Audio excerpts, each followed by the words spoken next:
So the thing you need to have phenomenal confidence really are two things. I think judging yourself is actually great. I think you need it. I think it's healthy. People try to build the biggest building in town by tearing everybody else's building down. I wake up every morning.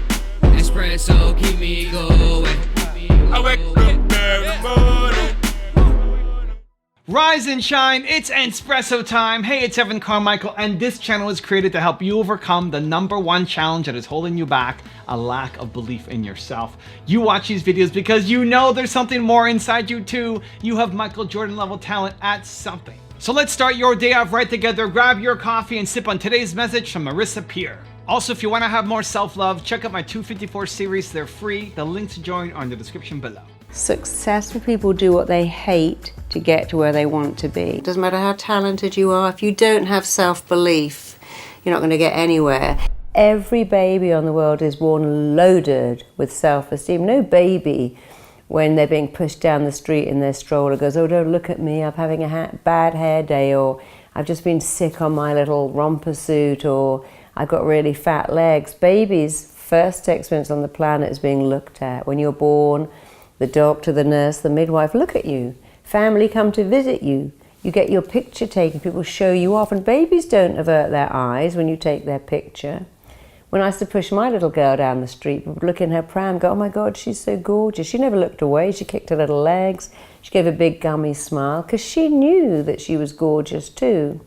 And if you ever doubt that children like attention, go to a park, go to a swimming pool, and you hear every child going, Mummy, Mummy, look at me on the swing, Daddy, watch me on the slide, Mummy, Mummy, watch me jump in the water, watch me swim, watch me jump, because children have this belief that I'm worthy of attention and I like it and I can ask for it and I'll get it. And then you have to ask, well, where does that go? Well, it goes very fast. You know, if I said to my little girl at 2, sing me, Mummy, a song, she would sing. If I said to her at 14, sing me a song, she'd roll her eyes and go, oh my God, you're so embarrassing, and walk out of the room. Because at a very early age, we acquire a fear of being judged. It's what is called performance anxiety. What if I sing and someone laughs at me? What if I read in class and I get it wrong? What if I stand up to speak and I don't know what to say? And performance anxiety can be so intense that it makes us stop performing. But people who perform really well like themselves. They go, well, I'll see what happens, and I'll sing, I'll dance, I'll act. I mean, some people can't even dance at a party in case everyone is looking at them and judging them badly. Some of my clients won't even go to yoga in case they can't hold the poses like everyone else. And believe me, we're all so busy worrying about ourselves. We don't have time to look at you and comment on your yoga position or how you're dancing at a party. And we kind of like people who don't care, who just let go and have a good time.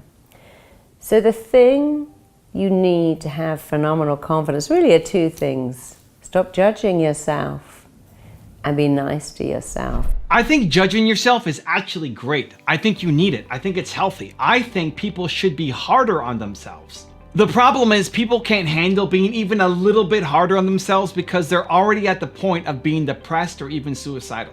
The secret starts with self-love. Your self-love has to equal your self-criticism. You have to be your biggest fan as well as your biggest critic. The root problem isn't judging yourself, it's not loving yourself.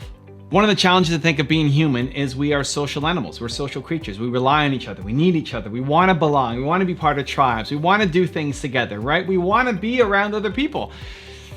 So that makes us want to fit in. And that makes us play small, worry about what people think about us, because if we don't do the thing that they want us to do, they might judge us and kick us out of the tribe.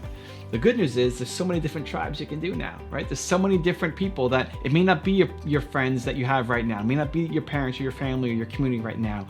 But whatever you want to do, there is a group of people who believe the same things you believe, who think the same way you think. And I think one of the healthiest things that you can do is whenever you feel the eyes of potential judgment for something that you want to do, you have to go off and do it just to show yourself. And so I look at my own story as an example. I'm about to go off and do this tour. We're doing 3 months on the road, 22 cities, and to up the game, to make it even more scary or different or interesting, is we're gonna be doing 8 to 12 hours of live streaming every day. So every day while I'm on the tour, we have 3 modems with us. Let me show you. So Ray on my team is going to be carrying this backpack around for 3 months. And in here, there's 3 different modems. There's batteries. There's a whole bunch of stuff. And there's this key. I think it's okay. There's this camera. That's going to be, attached to the shoulder. He's going to be holding it around. We can plug the microphone in. Anyway, 8 to 12 hours a day, every day for 3 months. We're going to be live streaming it. If you're a member of the channel, you can get access to it. Membership costs, I think $4.99 a month. So you can get on, and it's scary for me because there's no hiding, right? There's no hiding. Even in these videos, I'm polished, I got my gear on, and I don't know what could go wrong. But it's 8 to 12 hours. Can you imagine your entire day, every day being filmed, unedited, just being put up there, and people have the potential to judge? And why I did this was the starting point. Why I decided to go off and make this crazy thing happen was I was recovering from my neck injury. I thought of the idea, and I was trying to do burpees as part of my start to get back into recovery because I broke my neck and couldn't do any activity. I started doing burpees, and I could do like 10 burpees. And then it started hurting. I started getting tired. I hadn't worked out in a while. And I thought, wow, that's so embarrassing. I can't even do 10 burpees. Can you imagine if I'm being filmed for 8 to 12 hours and people are watching me struggle to do 10 burpees? And because that thought even came into my mind, then I had to do it. Then we had to go and say yes to the live stream. And so I don't know what's going to happen. I don't know what I'm going to do that I might get judged for. I don't know what I might do that I may not make myself feel proud for. But it's all going to be recorded, and it's all going to be broadcast. And if you're a member, you're going to see the videos. And so whenever you feel the eyes of judgment on you, teach yourself that you step into it, that you do difficult things, that you do it, because the day that you play small based off other people's expectations of you, you're going to lose. So there's a 3-step process I'm going to walk you through that I think will help. Step number 1 is cheer for yourself like you would your favorite sports team. We cheer for sports teams, right? I'm here in Toronto. The Toronto Raptors won the NBA championship not that long ago, and people are freaking out and cheering and celebrating and hugging and kissing and doing parades. How about you do that for yourself?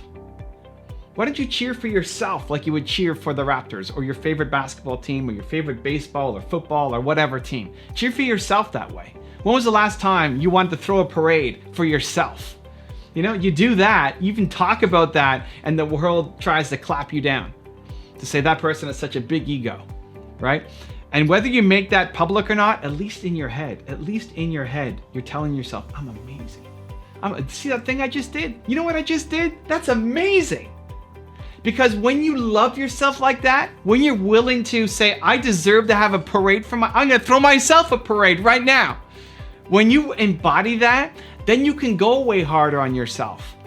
When you actually believe that, you can go so much harder on yourself. You can say, I suck at whatever, making YouTube videos, at accounting, at piano, at whatever the skill is that you're trying to learn.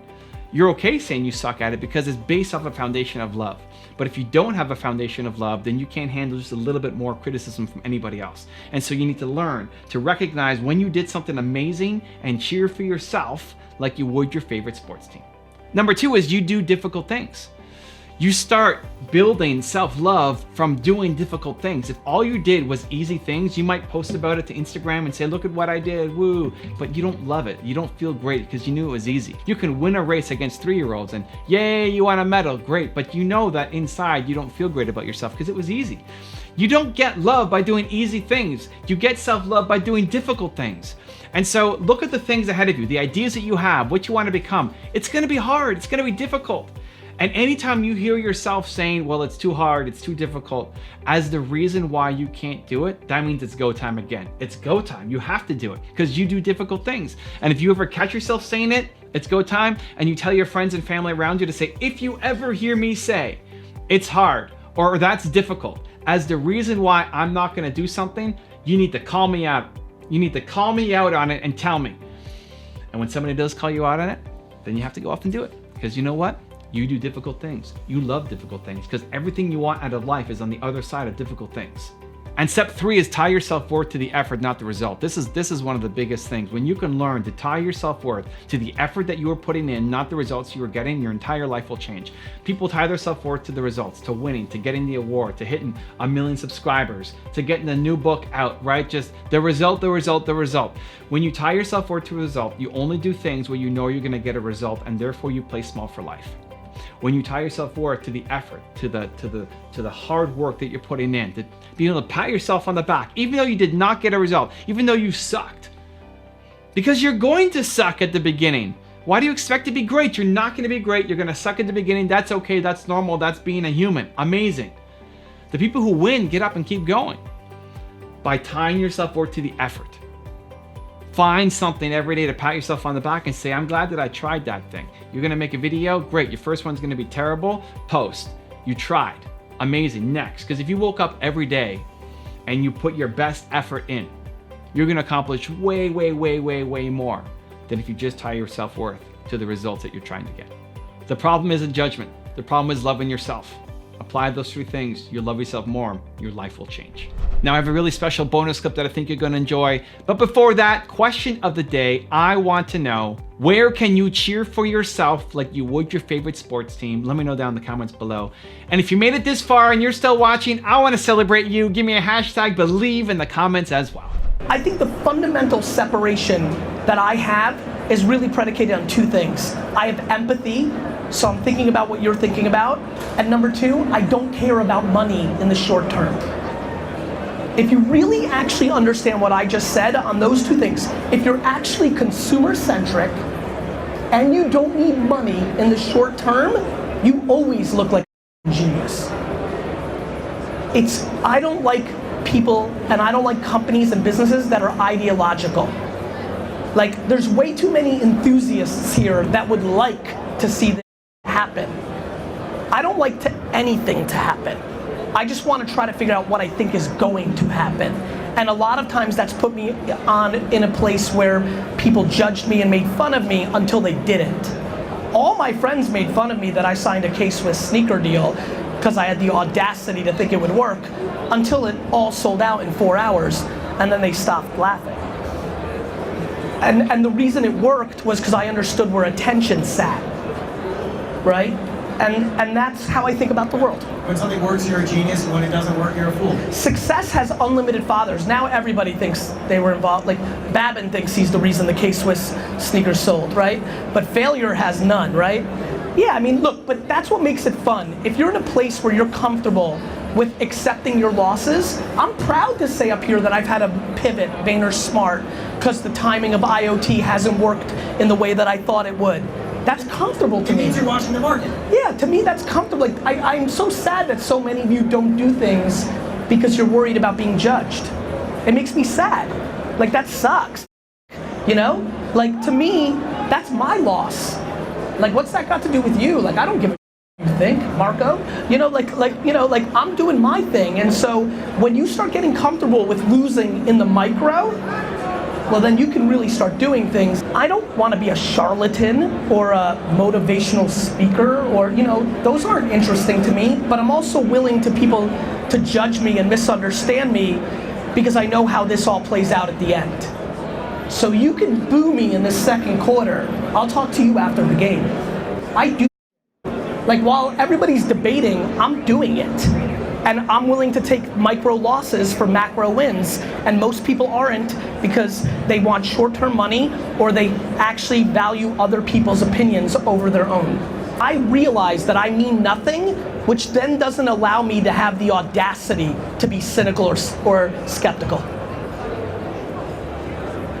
It's real, you know? When I hear, I'm empathetic, and by the way, parents having sex at the right moment giving me DNA, like, this is not me, but I'm like, why am I not skeptical? Why am I not cynical? Oh, because does my opinion mean in that, like the amount of people dropping their 2 cents on social media to on somebody like they mean something? People try to build the biggest building in town by tearing everybody else's building down. When you have enough talent to just build the biggest building, you just build the biggest building. I could give a about anybody else. I'm doing me. And honestly, I wish all of you the best, and I even weirdly hope you beat me because that will keep me hungry. But the truth is, I'm not worried about other people. Like, we're counting everybody else's points too much. Worry about your own. Now, that bubble will burst, and then we'll get to see who's still around, and then we'll see everybody else who says entrepreneur in their Instagram profile right now when they're working in Bank of America in 24 months. And so that's what I'm waiting for. I'm most excited for and waiting for and hoping for complete global economic carnage so that we can weed out the B and C and D players.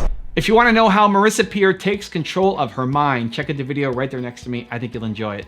Continue to believe, and I'll see you there. When there is a battle between logic and emotion, emotion always, always, always wins.